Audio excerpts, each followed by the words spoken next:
Et puis le troisième espace que nous vous proposons de baptiser, c'est un square qui ne porte pas de nom aujourd'hui, qui longe la rue du 3e bataillon de chasseurs à pied, juste au moment où il devient rue Gaston-Sable, en face de la maison de quartier de Foucharus, la maison de quartier du Cambert. Donc il y a un petit square qui est assez long, qui est dissimulé d'ailleurs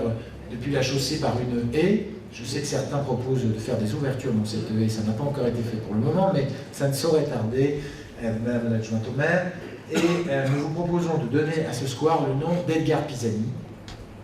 pour rendre hommage, bien sûr, à celui qui a été un grand résistant,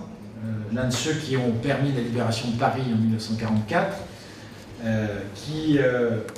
d'ailleurs a été décoré de la Rosette de la Résistance à ce titre,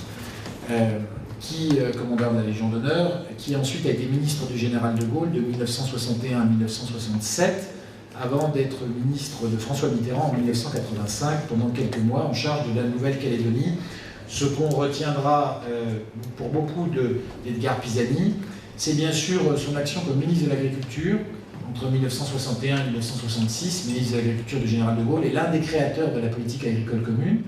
Et puis comme commissaire européen, chargé du développement, où il s'est effectivement passionné